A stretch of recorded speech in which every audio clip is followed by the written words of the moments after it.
We are back on the two-door project. I drove it a little bit more after I tried to mess with the AC or whatever. Drives good. I checked the fluid. I put a little bit more transmission fluid in it, so now it's dialed in. It's perfect. There's no leaks, nothing like that. The only thing that was bugging me was that ABS light on the dash. I don't know why it was on, so I took the wheels off to do a little investigation, and this is what I found. Boom. So this is the wire goes into the speed sensor behind the rotor. So that will definitely cause your ABS light to come on. So I have the replacement part. I'm going to go ahead and throw it on. While I got to take this apart anyway. So I'm going to go ahead and throw some new brake pads on it. So I know that's good. The rotor seemed to be fine. I could probably use a new one on this side. It's a little bit ridgy. The other side is perfectly smooth. I mean, this side's pretty good. But I'm going to change the pads at least, see how that goes. This speed sensor seems to be okay. So I'm pretty sure the problem why the ABS light on is because of that. So hopefully once I change that, put the new speed sensor in, we eliminate that light. So now we have 0 lights on the dash. Then we'll tackle the AC. I ordered the replacement line for the AC. I hope the compressor is good. I think it's good. I did find a leak, which was in the high pressure Schrader valve is leaking, because as soon as I took my manifold gauges off, it just leaked right out. So I know there's a leak there.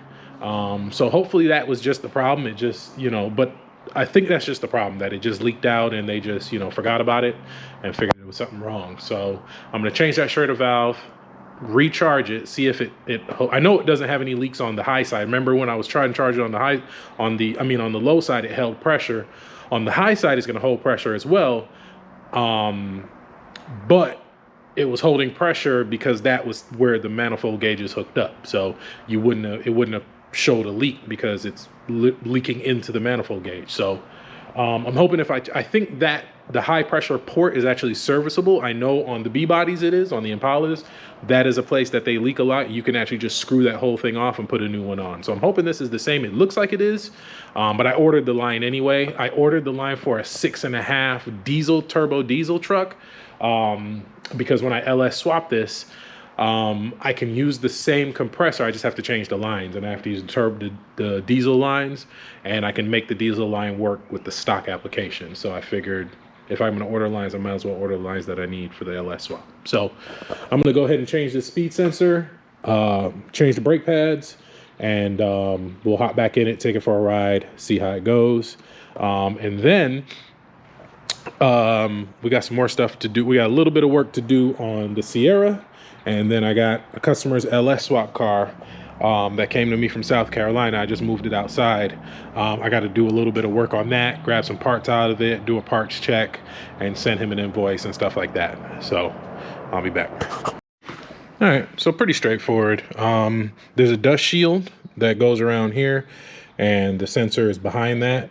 At first, I was looking at it, and I thought I was going to have to use a ratcheting wrench to get the 2 bolts out, but GM actually did something right. There's holes right here that you can access those, and I guess that's for taking the hub off, because you can see there's another, it lines up with all 3 bolts for the hub. So you're able to pull the hub off if it's seized or something. So good job to GM for that one. So yeah, got the old one out. It's right here. So it's the old ABS speed sensor. So we'll just trace the wire. It plugs in right there. There's a couple bolts and clamps holding it in. Got the new one here from AutoZone, or as my homeboy LS Guru would say, VatoZone. So this is the new one here. So we'll get this put in. Where's my tripod?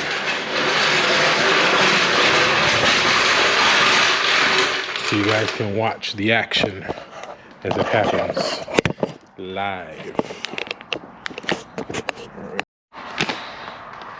All right, got the new one. A good old Milwaukee knife.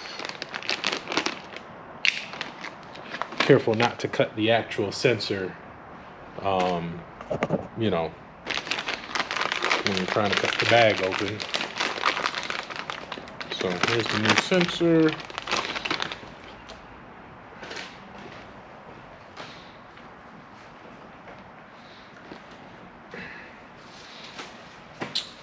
Put my gloves on. I remember back in the day, I used to work for, I worked at Pep Boys in Culver City. If you're familiar, if you're in LA, the one off of Sepulveda. I used to work there. And I remember they had the funniest names for stuff, like they called gloves bitch mittens. They would call the, those those things you put on the toilet, little paper things that are weird to figure out. You put them on the toilet seat. They used to call them ass gaskets. I always thought that was funny. They'll be like, hey, did y'all put some more ass gaskets in the bathroom? I was like, what the hell is an ass gasket? And then I thought about it. I was like, you know what? That's actually quite clever. So, I'm using hand tools. Isn't that crazy? Sometimes I do. I have plenty of power tools laying around. Oh, the whole net is spinning. So, try. Let's see. Looks like 13. That was a 13. Let's see if we can remember how this is routed. I want to say it went up here.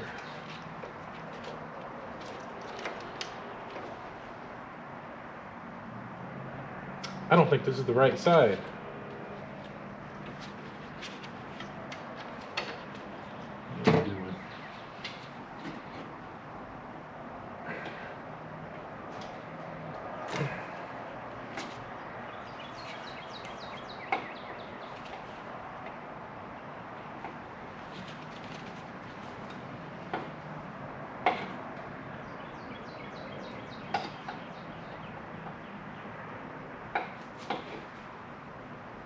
So this is just, okay, so this just moves freely. That's the thing, and the other one didn't. Okay.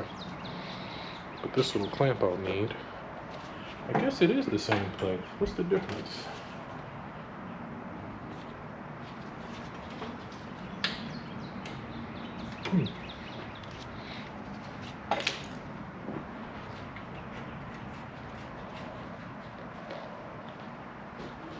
Boom.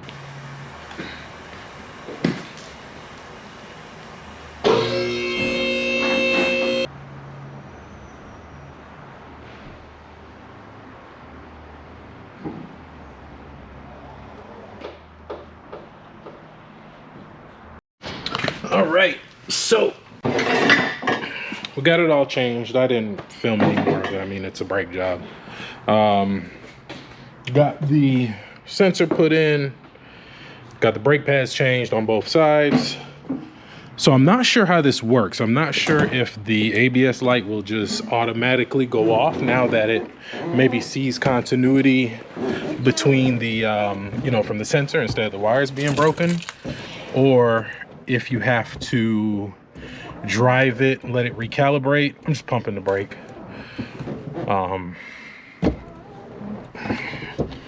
I guess we'll find out here in a second because we're about to start it. So let's see what happens. I don't know, it could go both ways. It makes sense that it would automatically kick off because the circuit is closed now, but it could need to be driven and it see a signal from the pickup. So let's see.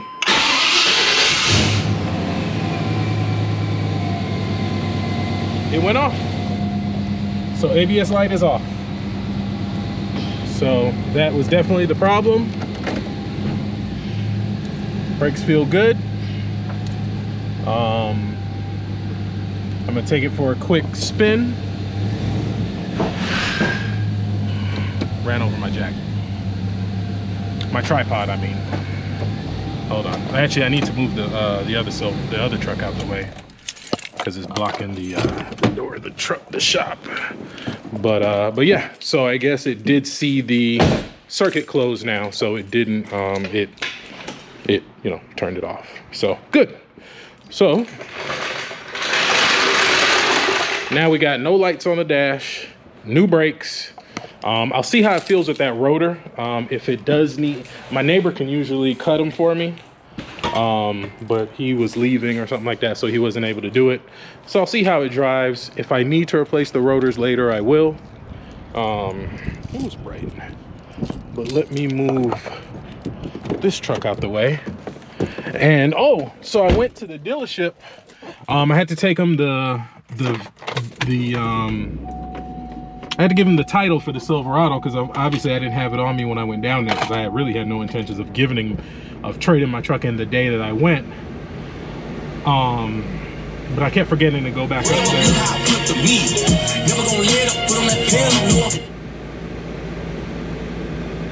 I never took them the title to the Silverado, so I went there. I didn't even, man. So I just bought this Sierra, the Denali or whatever. Sunday, when I went to go pick up the transmission from Randy, I started hearing the brakes grinding.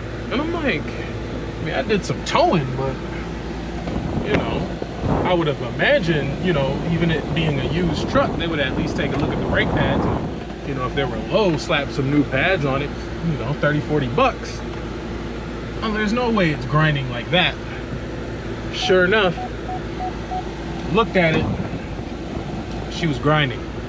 And what it ended up being was the caliper locked up. Caliper was completely seized in the rear passenger. So I ended up having to buy rotors, pads, and a caliper for this truck and put them in. And the truck came with wheel locks and no key. So had to fight with that, getting the wheels off. So I was a little perturbed, needless to say. So I contacted the dealership. I was like, look, you know, this would happen, whatever. So they cut me a check for the parts. So, you know, can't be too upset. You know, they cut me a check for the parts, which was cool. They didn't have to do that. So I was happy about that. And I had to give them the title to the blue truck. And they let me keep my radio out of the blue truck. So super happy about that, because I love that radio. It was a Kenwood. I bought it in 2019, so it's a few years old. But it was like $700. It was like the best one they had. And I really liked it. Oh yeah. Brakes feel good. All right, we'll take it for a test drive and I'll take you guys along with me. So test drive went okay. I didn't film. The brakes were doing something weird. The ABS module was kind of pulsating a little bit. So well, I don't know what that's about. I'll do a little research, see what that's about. I think that means there's air in there, or the module's going bad. But we encountered two more problems. I started smelling transmission fluid, and I was like, well, I just changed the transmission. Maybe something's loose. No, there's a line. One of the lines is leaking. So I noticed it when I came in the shop. I had it parked here, and it was just pouring out right here. So when I was flushing the lines, I remember seeing some air coming out somewhere, but I couldn't remember where. So I'm trying to debate whether I'm gonna just replace it with factory lines, or I got some nylon braided hose in there. I'll just need to get some fittings and just do, I actually have a True Cool sitting right here. A True Cool radiator, transmission cooler that I was saving for, what was I gonna put this in? I forgot, but here it is. So I may go ahead and throw that in there. So I think with that, I'll do some custom fittings and just make custom lines for it and call it a day, instead of trying to do stock lines. So do a little research on the fittings that go into the transmission, and I'll just bypass the radiator altogether and just run it straight through there. That's how my Impala is, and I haven't had any problems. So, and then I was trying to take the Schrader valve off the AC line, and it broke right off the line. So, got to replace the line anyway. So, So whenever that line comes in, we'll change it. But this video's got kind of long. I got some work to do, so I'm gonna go ahead and pull one of these customer cars in, get to work, and y'all stay tuned for more updates on the two-door, on the OBS, and we'll have some Impala stuff soon. My car is still in paint, so catch y'all on the next one.